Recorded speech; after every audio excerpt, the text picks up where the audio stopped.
My mom texted me, "Don't come to the wedding. You and your kids just make things awkward."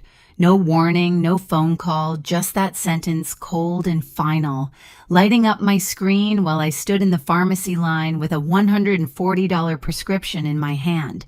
My sister reacted with a laughing emoji. I stared at it for a second, then typed back, "Then you won't need my card for the venue." They kept laughing in the group chat, completely unaware that I was already holding the one thing they couldn't afford to lose. And that's where everything began to unravel.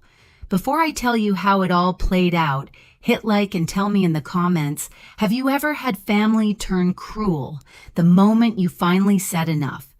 When people hear stories like mine, they always ask the same question: how could your own family treat you like that? The truth is, it didn't happen overnight. My mother Angela had a gift for turning guilt into currency, and I was her most reliable bank. Ever since I was 16, she'd call it helping out, but somehow that help always came with an invoice attached. When my sisters Jenna and Megan were in college, I co-signed their student loans because Mom said, "You've got the steady job." When our stepdad Rick lost work for a few months, I covered utilities, groceries, even Mom's hair appointments because she swore she'd pay me back when things got better. They never did. I guess I learned early that in our family, love was measured in payments. Still, I kept giving because I thought that's what daughters do. I'm 35 now, a single mom of two, working as an accountant at a pharmaceutical company. My days blur between spreadsheets, school runs, and the quiet kind of exhaustion you only understand if you've ever had to hold everything together by yourself. And even then, I made time for them. For months, I'd been helping Jenna plan her dream wedding. Every invoice, every call, every deposit, my name was on it. She wanted a lakeside venue with a glass reception hall, the kind of place that looked perfect on Instagram, but cost more than most people's cars. I told myself it was fine, that she deserved it. I just didn't realize I was funding my own humiliation. Looking back, there were signs, tiny moments that should have warned me. The way Mom's tone changed whenever I asked about sharing costs. The way Jenna brushed off my questions like I was just a worker on her payroll.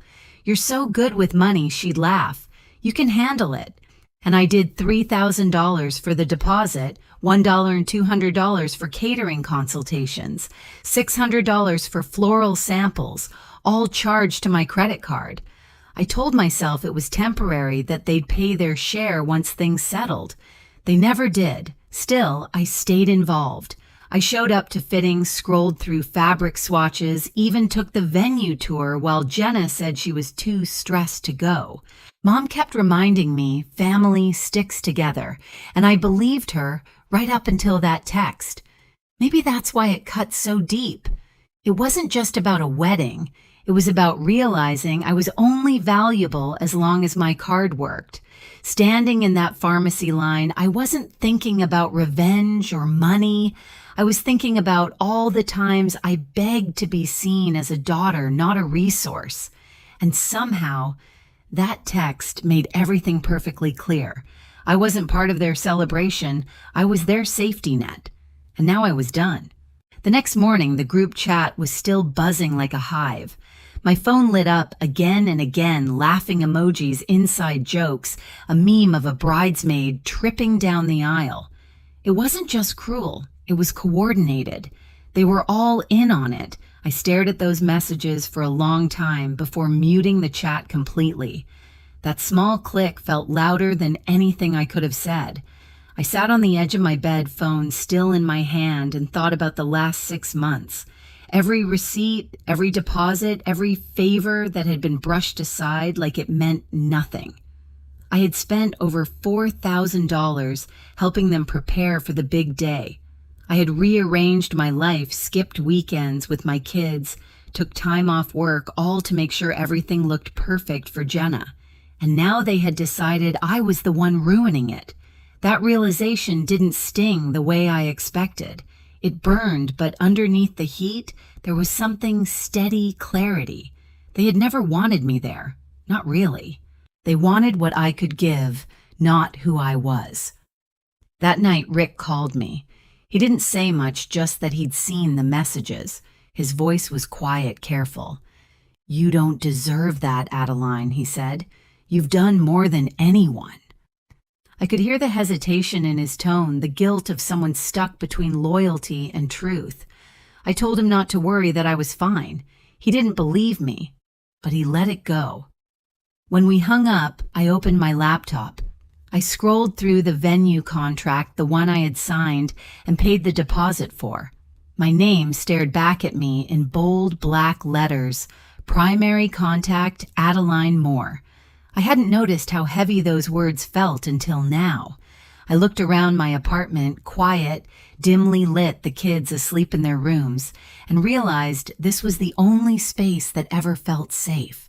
Everything outside these walls belonged to them: the guilt, the expectations, the manipulation. But this was mine. My cursor hovered over the email draft I had started weeks ago when the venue asked for final confirmation. I remembered the coordinator's friendly voice: "You can reach out anytime if you need to make changes." My fingers tapped the keys before I could second-guess myself. I typed, "Can I cancel the booking if needed?" and hit send. The next morning, the reply came, "Yes, since you're the primary on file."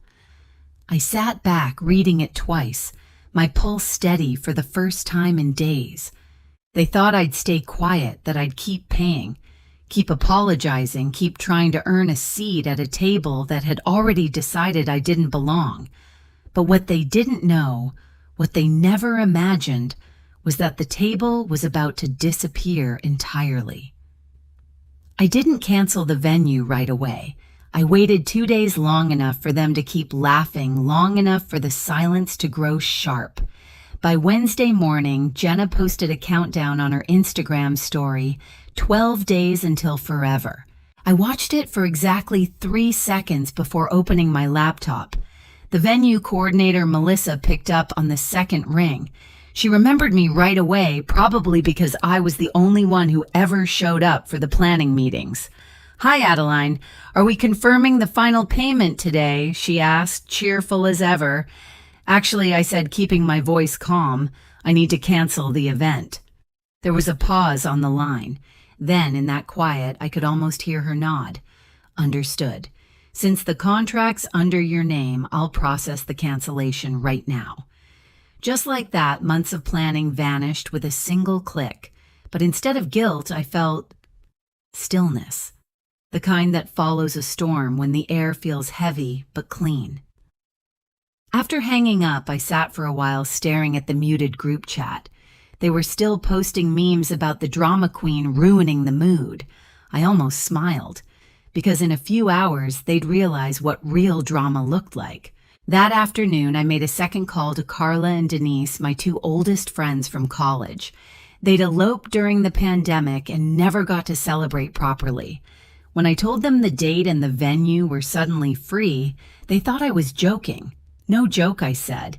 "It's yours if you want it. My treat." There was silence, then soft crying through the line. They didn't know it, but they were saving me too. Giving that day a new purpose meant I didn't have to carry its ugliness anymore. By evening, the group chat had gone quiet. I knew why. The payment must have bounced, and the venue had probably sent the cancellation notice.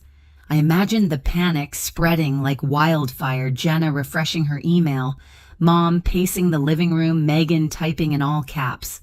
I poured myself a glass of water, leaned against the counter, and waited. Not out of cruelty, but curiosity. How long would it take before they realized the only person who ever kept things together was gone? They had turned my kindness into a joke. Now they were about to learn what happens when the punchline walks away. The fallout started faster than I expected. By Thursday morning, my phone was vibrating nonstop. Jenna, Mom, and Megan all calling, all leaving the same frantic messages. Why did the venue say the booking's gone? Adeline, call me back right now.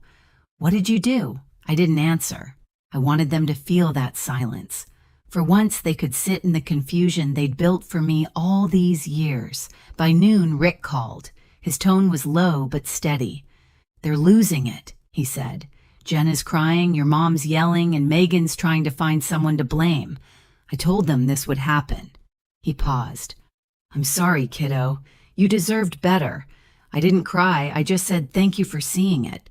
That night, my mother called my house phone, a number she hadn't dialed in years.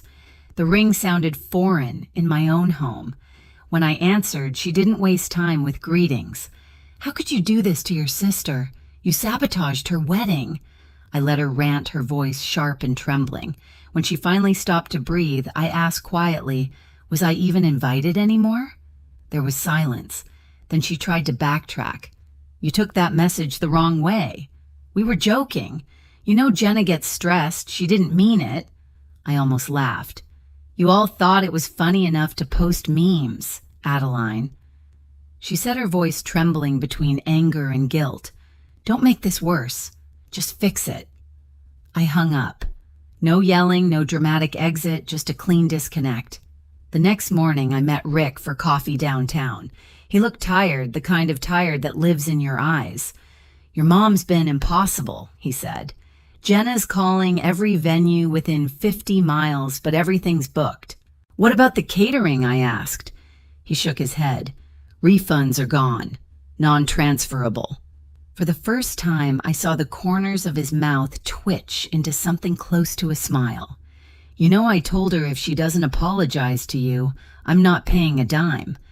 I sipped my coffee, letting the warmth fill the quiet between us. "And what did she say?" He looked down. She said, "I'm being manipulated by you." I smiled back. "Maybe you're just paying attention." By Sunday, the silence from their end turned eerie. No calls, no updates, not even a single post from Jenna. I thought that was the end of it until Rick texted, "They found a new venue. Wednesday evening. Cheap banquet hall outside town." He didn't need to say more. I could picture it already, the fluorescent lights, folding chairs, buffet trays, steaming under tinfoil. On the day of the wedding, it rained. Not a soft drizzle, but a cold, relentless downpour that turned the parking lot into a puddle.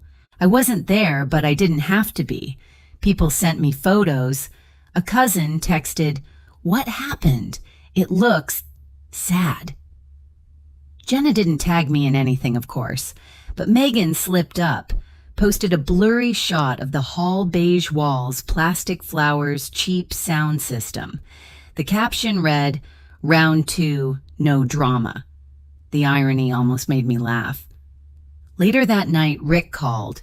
"You won't believe this," he said. During the bouquet toss, one of Jenna's old friends caught it and shouted that the groom's still been texting her. Whole place went silent. I covered my mouth, not out of shock, but to hide the smile I didn't want him to hear. "Your mom blamed me," Rick continued. "Said I invited the wrong people, said this is all my fault. I told her she pushed away the only person who ever kept this family together." He exhaled long and heavy. I think she finally understood it. Maybe not the words, but the silence after. When the call ended, I sat on my couch for a long time, listening to the quiet hum of the refrigerator, the faint breathing of my kids asleep down the hall. I expected to feel vindicated, maybe triumphant, but instead, I felt calm, like something heavy had finally slid off my chest. The next morning, Jenna texted me for the first time since the chaos began. "You must feel proud of yourself. Everyone's talking about how cold you are." I stared at the message thumb hovering over the screen. For a moment, I considered replying, explaining, defending myself. But what would be the point? She didn't want the truth. She wanted a reaction. So I put the phone face down and let it buzz against the table until it stopped. A few days later, Rick texted again, 2 words, "I'm leaving." I called him immediately.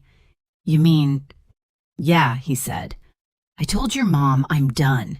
I can't live in a house where decency is treated like betrayal." His voice softened. "I added your name to my insurance, by the way.